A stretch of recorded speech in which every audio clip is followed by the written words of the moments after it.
আসসালামু আলাইকুম বন্ধুরা, আপনাদের সকলকে স্বাগত আমাদের অ্যাস্ট্রোলজিক্যাল চ্যানেল সাকি অ্যাস্ট্রোলজার। আমি সাকি অ্যাস্ট্রোলজার জেমসন এক্সপার্ট। আপনাদের সকলের ভালোবাসা, আপনাদের সকলের সাপোর্ট আমাদেরকে এগিয়ে নিয়ে যেতে সাহায্য করছে। আপনারা এভাবে আমাদেরকে ভালোবাসবেন, এভাবে আমাদেরকে সাপোর্ট করবেন, এটাই আমরা আপনাদের কাছ থেকে আশা করছি। যখনই রত্ন পাথর সম্পর্কে কোনো তথ্য, যখনই অ্যাস্ট্রোলজি সম্পর্কে কোনো প্রশ্ন, একটি মাত্র চ্যানেল সাকি অ্যাস্ট্রোলজার। আমরা আপনাদের জ্যোতিষ সংক্রান্ত সকল প্রশ্নের উত্তর দিয়ে থাকছি।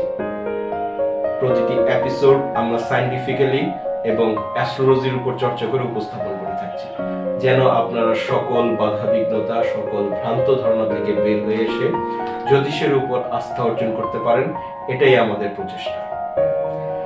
আজকে আমরা আপনাদের সামনে উপস্থিত হয়েছি বন্ধুরা আমাদের বার্থ চার্টের ৪র্থ নাম্বার রাশি লগ্ন, তা হচ্ছে কর্কট লগ্ন।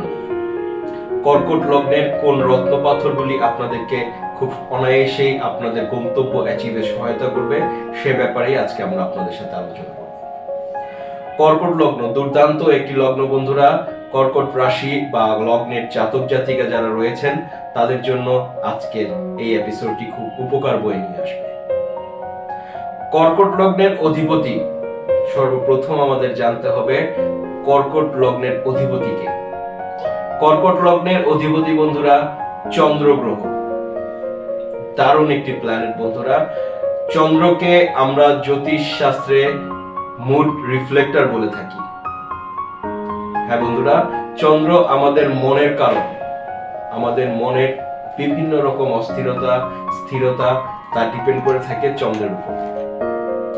যখনই চন্দ্র আপনার রাশি অধিপতি হয়ে থাকবে, আপনি খুব অনায়াসেই পরিধান করতে পারবেন চন্দ্র গ্রহের দারুণ একটি রত্ন পাথর, তা হচ্ছে মুক্তা। দুর্দান্ত একটি রত্ন পাথর বন্ধুরা, খুব লোভনীয় একটি রত্ন পাথর মুক্তা পার্ল। অবশ্যই সামুদ্রিক মুক্তা ব্যবহার করতে হবে বন্ধুরা, অন্যথায় কোনো রেজাল্ট আপনাদেরকে দিবে না। দ্বিতীয়ত যে রত্ন পাথরটি আমরা খুব অনায়াসেই পরিধান করতে পারবো, দুর্দান্ত একটি প্ল্যানেট, তা হচ্ছে জুপিটার, বৃহস্পতি গ্রহের রত্ন পাথর পোকরাস। দুর্দান্ত একটি প্ল্যানেট।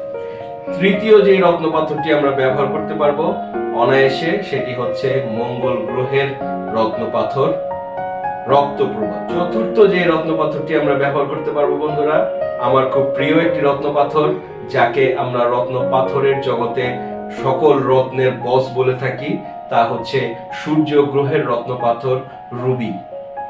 দুর্দান্ত 4টি রত্ন পাথর বন্ধুরা, মুক্তা, পোকরাজ, রক্তপ্রবাল এবং রুবি।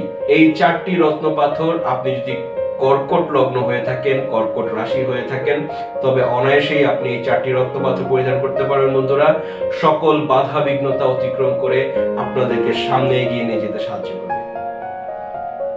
অবশ্যই একজন দক্ষ অ্যাস্ট্রোলজার দিয়ে বিশ্লেষণ করে তবেই রত্ন পাথর পরিধান করুন বন্ধুরা, অন্যথায় সুবিধা তো দূরে থাক, অসুবিধার সামনে চলে আসতে পারে। আপনারা যদি আমাদের দ্বারা বার্থ চার্ট বিশ্লেষণ করতে চান, অবশ্যই আমাদের স্ক্রিনে দেওয়া টেলিগ্রামে নক করুন অথবা মেইল অ্যাড্রেসে মেইল করুন। প্রসিডিউরের আশা করুন, বিশ্বের যে প্রান্তেই থাকুন না কেন, আমরা আপনাদের সকল জ্যোতিষ সংক্রান্ত সমস্যা থেকে বের করে নিয়ে আসতে সাহায্য করে থাকবো ইনশাআল্লাহ। এভাবেই আমাদের পাশে থাকবেন, এভাবেই আমাদের সাথে থাকবেন। আমরা আপনাদের জ্যোতিষ সংক্রান্ত সকল প্রশ্নের উত্তর দিয়ে থাকবো, জ্যোতিষের সকল ভ্রান্ত ধারণা থেকে আপনাদেরকে সামনে এগিয়ে নিয়ে যেতে থাকবো। আজ এ পর্যন্তই। Have a nice day.